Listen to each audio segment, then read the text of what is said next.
Hi Ashika. I'm Hi, Namra. How are you? How are you doing? I'm good. I'm good. How are you? Great, lovely. So I just wanted, before we start, where you're from, how did you end up in content making? What was the idea? Everything. Yeah, sure. So I do live in Kanpur and I did my college and I also went into corporate, but I never thought that would be my thing. Side by side, I was doing content creation, but I was not consistent. And then I left my job and then I did like my part. So I should give it a try. And my family also agreed. So it's been 1.5 year. I've been consistent towards this journey and like so far I'm loving it.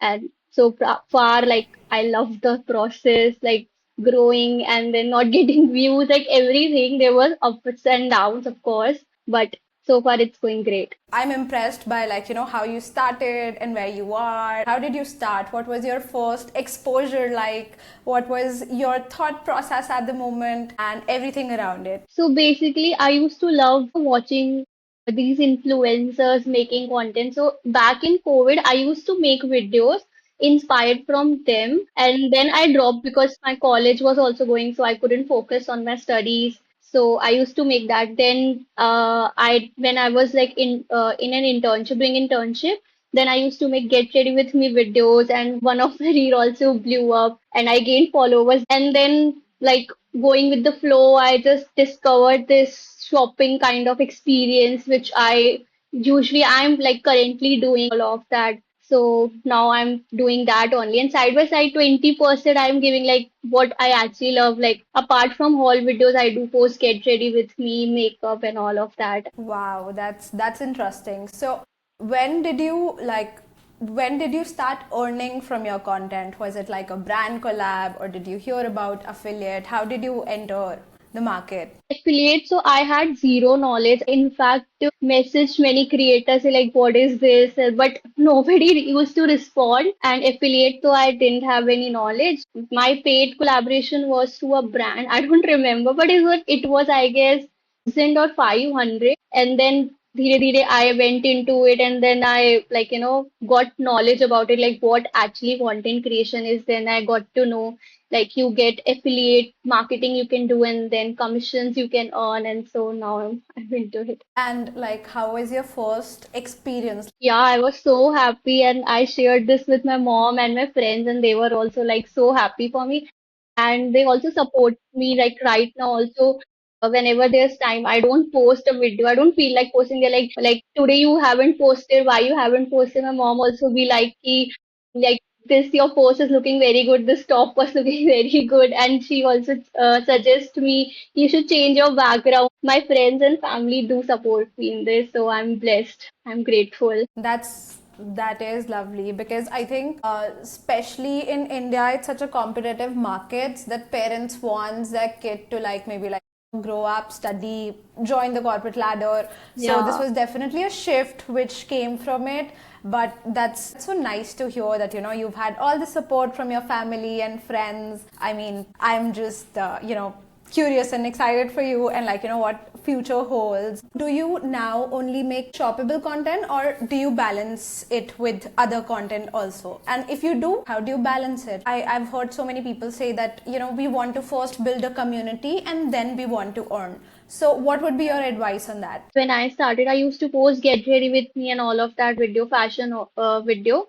So when I got to know about this affiliate, so I was doing like I was getting collaborations also, but that were not paying me too good, of course, because I was a like I had 3,000 or 4,000 followers. So like then I was doing like side by side both of them. It was 50-50. Then when I got to know about this, then it was giving me like great opportunity. Then I went into it, and side by side, like currently 20% I am into like other things also. Like 80% is haul videos and 20% is like get ready with me or suggesting some makeup products, XYZ, like all of that.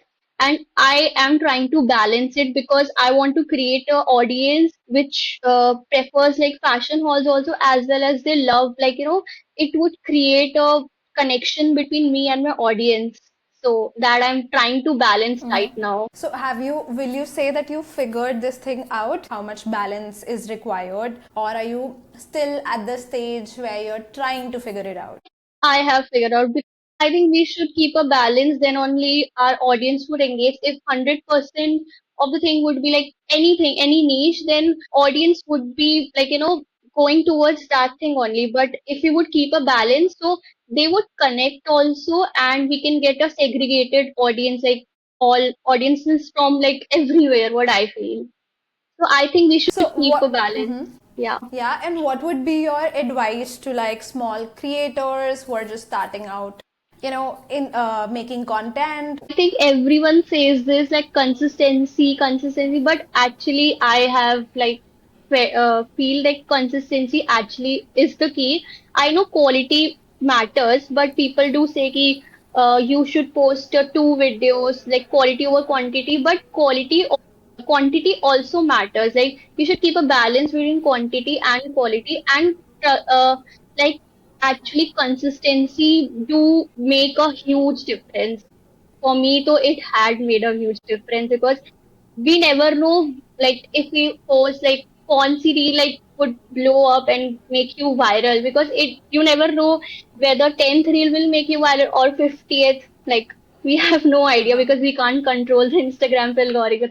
That's so thoughtful. If you want to advise someone who's starting their content creation, would it be like everyday posting is a must, or like you have to do like maybe twice or thrice in a week? If it's a small creator, they can't post every day, but they should, like, generally, gradually, they should increase the number of posting. Suppose I have started, so I will post week by like 3 times, then I should gradually, by end of month, I should increase my posting like 4 times, then 5 times, and every day. It should be like gradually, I should increase that amount of reels. Now I want to talk about the shoppable content. How do you define that what product you have to choose, or do you do it randomly? Like, how does that work? So I do on the basis of if I like that top, so I just keep in mind like if I would wear this particular top or product in future or not. And secondly, I do in the keeping in mind the perspective of customer, like if it is affordable. So basically, I do post everything around fashion, like kurta sets, also jeans, also like everything. So if my audience wants anything, so they can find budget finds also. Wow. So you're saying that basically whatever content you feature, that is like a personal recommendation from your end. Do you think like that honest approach helps in building trust in community with the people? In near future, if we really want to build a community and gain the trust of the followers, then you should actually promote the product which you would use, or you can do it like if that particular, like, certain of followers would love to, like, watch, because I think that would build a community between you and your followers, and that really matters because Instagram is like all of this, all about building a community. Have you posted anything which, maybe you were not excited about? Like, let's say you ordered something and the fit was not nice, and you anyway ended up posting, and how was that experience around? Of course, I might have done it, but I do, like, the haul videos I do make now, I do explain the product. So if I don't like, I do mention it. Like, suppose this is the top, and like, it's not as per I expected, I do mention it. But if you want, then you can obviously comment for the links. I do. I think this is important. Like, people don't realize it, but I think this is one of the very key important, like, point that people miss out to. Like, people have lost the essence of honesty in just selling. For example, if I am the person who likes your content, I would, because I'm inspired, I would want to know this is something which is extremely thoughtful and like amazing at the same time. By the way, since you've said that you've posted a lot, it got almost K comments, and that's huge. That's like huge. So how do you feel about that? I like in June, to be honest, my content like it gradually dropped. I don't know why I was not getting views, and I was also so disappointed. Like in my head, then my friends were also, it's okay. You just keep posting. One day it would happen, and randomly I just posted it, and I don't know, it got like 2 million views. I was like so happy, and like, "Okay, I am grateful."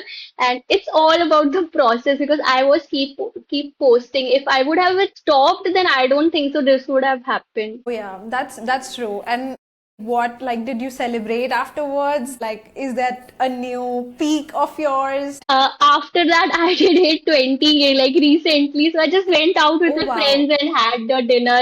Yeah.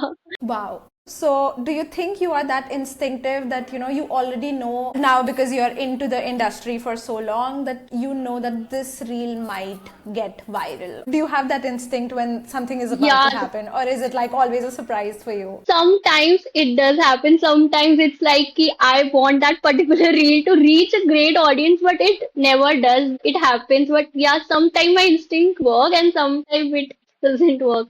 Obviously, it depends on the followers, how they like, audience basically, they do like the product or not. That's true. That's true. Now, since and like, are your brand collabs also have gotten that viral, or like is it just the these shoppable content which are going viral for your feed? Like, what is working for you? Major, Majorly, the shoppable content only gets viral because Instagram, like obviously, the algorithm works on number of shares, saves, and comments, so that only goes viral. That's why, like, it is important to build a community. If you literally want collaborations and build a community, it would really help in long run. So far, we've talked about what works and what people should do, what creators should do while creating content, what should they keep in mind. But do you have anything which you'll tell the audience that we shouldn't do this? Like any particular point or advice or suggestion you have so that they are doing this wrong and you want to correct that? Think misleading the like people, it won't benefit you in long run because I have seen people misleading uh through products like showing something else and if we ask for links and delivering something else, so that is a like red flag, misleading or quoting. I have seen many, not many, but sometimes it does appear like if a person is showing I have ordered like few tops under 399, but that doesn't fall under 399 category. It are actually expensive. It does fall. So like these are the few pointers, like misleading, of course, like will not benefit in long run because people would be like for एक reel तो ठीक है, it's fine, second reel again, third reel, fourth reel, it's same. Like it, if it is repeating, then people would notice that. So if we are building a community, so that would be a red flag. Oh, yeah, misleading is definitely someone like anyone should avoid because I think what happens is that people, I think that has happened to me before. I had asked a creator a link of a dry shampoo, and I think she said that it's the best thing, everything. I ordered it instantly. I got it delivered, and the moment I tried, I was like, "Oh no, not my cup of tea. I don't want to use this shampoo. Why did I buy it?" And then I regretted, like just following that influencer. So I mean, that's a great insight. What are the 3 rules you think that you follow about your content or about your approach in life and in content that keeps your content alive and engaging rather than just being another just another reel on Instagram? I think it should be authentic and not follow into trends. Basically, like you should follow trends, but not blindly follow every trend. There should be a balance between everything, what I believe, and managing Yeah. all things like that. Yeah, because I think the people who are starting out, they do want to follow every trend because that can get followers to them. Yeah. And but the moment you have actually, let's say, developed a niche, do you think that they should follow that? I think niche is just so subjected to everyone, but nowadays I feel like everyone is talking about Instagram, like you should not follow a niche, like do whatever you love because I think that make not in short time period would gain you followers or build a community, but in long run you will actually love the process, and it would by time, like if you are consistent towards your content, it would give you result. It will definitely give you results. And do you think, do you followers matter? Engagement, of course, over followers. Engagement matters over followers because nowadays the brands are so particular about, like how is your content going and how is your feed. Basically that is a portfolio, like our Instagram is basically the portfolio. So brands do check on how we have performed and how our reels are going performing. So engagement over followers. What will you suggest to a person who's on the fence, who is consistent for, like, posting every day, or maybe like thrice a week, but they're not able to, they have the followers and they have the engagement rate, but they're not able to sell the shoppable content? What do you think could be a reason for this? I think maybe they should change the way they are, like, perceiving things, and maybe they should do a poll on your stories and engage with the audience, basically, because you know your audience well than anybody else. So you should try to engage with your audience and experiment with few things, like what is working and what is not working. That, I think, yeah, because the moment you stop listening to your followers, that's where the connection breaks. Is affiliate content big? Is it becoming a bigger part of your content right now? I think I really want to keep a balance between both of them, 80% and 20%. I would like to keep that, or maybe 70-30, but not right now. Right now, I'm focusing 80-20. Like, I am building a community, and I want, like, if I gain more followers, and that content would be, like, more engaging and it would reach more audience, then I can maybe try and do it 70-30.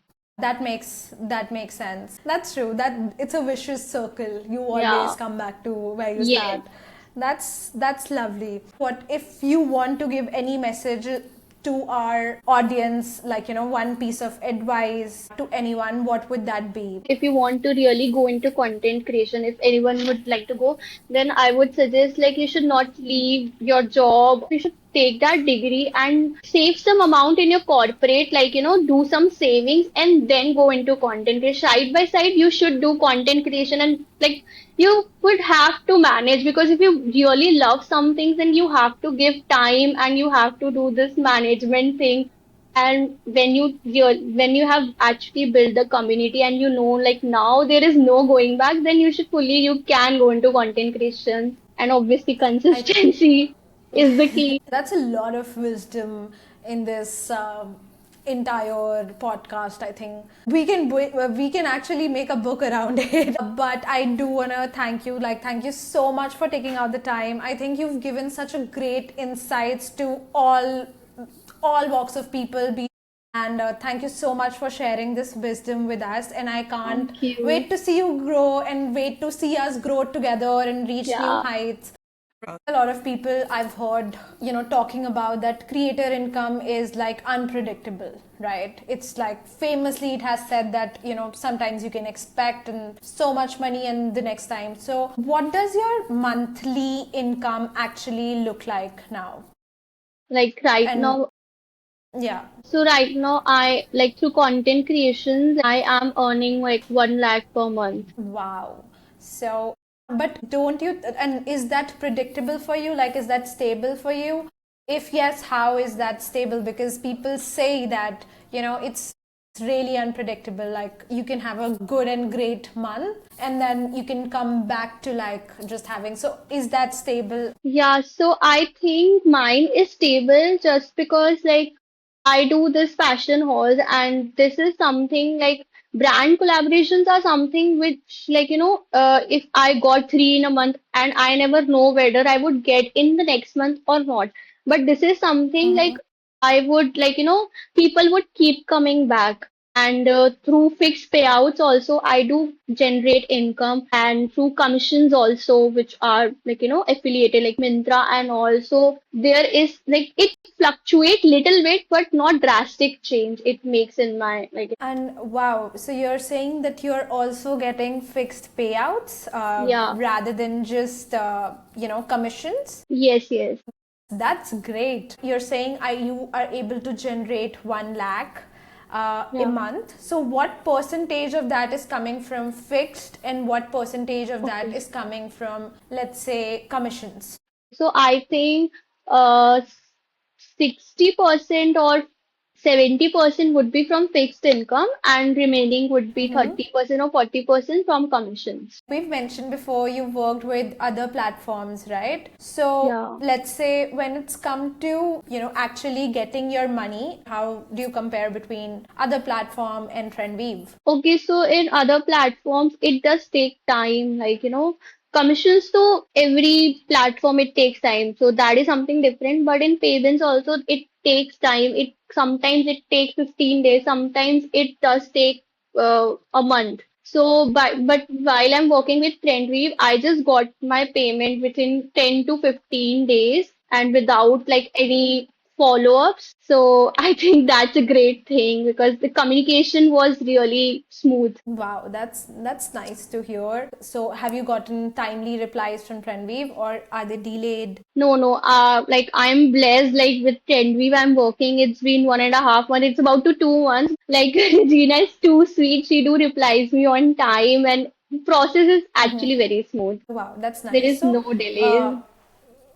that's music to my ear. What is that one thing that let you, that motivates you to recommend it to other people? Like in TrendWeave, what is that one thing? I think the process is very smooth and the communication is very smooth. That what matters because such thing communication is actually the thing which obviously inclined me towards like working with the be whether it be any agency or brand or anyone. Because once you create a positive environment, whether it's like anywhere, if you are getting that positive vibe with that person, then you would love to work it, whether you're getting not like, not good pay or it's just an example. So I think positivity does matter. Wow, that's great to hear. I would again like to thank you so much for taking Thank out the you. time and giving us your honest feedbacks and just your wisdom with it. So thank you so much. Thank you. Thank you. Yeah, thank you, Roshika, very much. It's been productive. I will be keeping in touch.